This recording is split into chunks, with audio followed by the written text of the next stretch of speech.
Cold start time.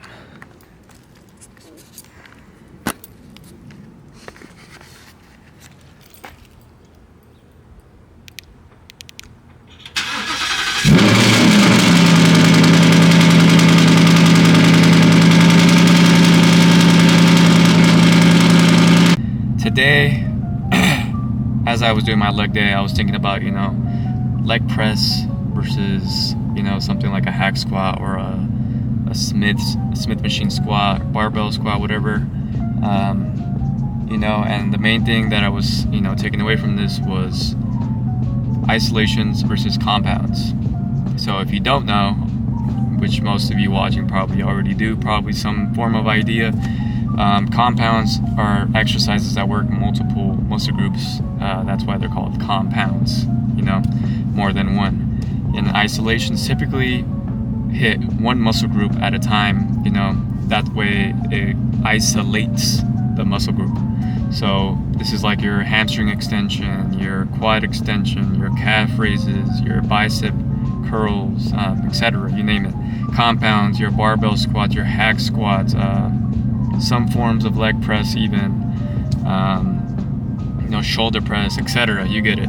Works more than one muscle group. So whatever exercise works more than one muscle group, whether it's a machine or whatever it is, then it's considered a compound. It doesn't necessarily have to be dumbbells or iron in general. It can be machines, as long as it works more than one muscle group. So, where do you find that balance of both worlds? That's really up to you. If you just, at the end of the day, I can tell you,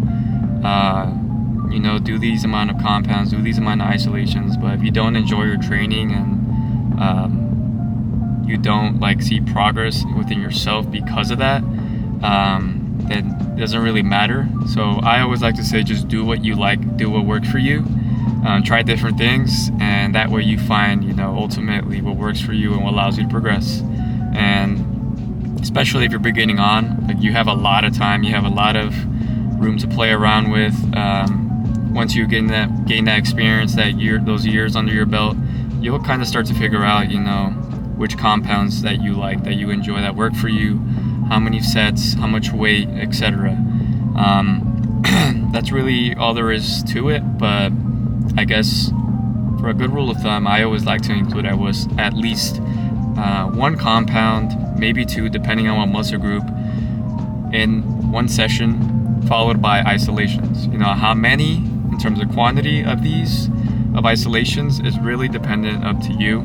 But in terms of compound, because they're so stressful on the body and they take up so much energy, usually one, max two is enough, especially if you're working out, I'd say 4 or more times a week. You don't need more than 2 compounds in a session, because it's gonna take a huge toll on your body. And if you can do it, if you can do more than 2, then go for it. Go for it. Once again, really depends on your genetics, your ability to recover, your experience level, and ultimately what you enjoy doing most. But that's really all there is to it. Not to complicate things. Isolations, compounds.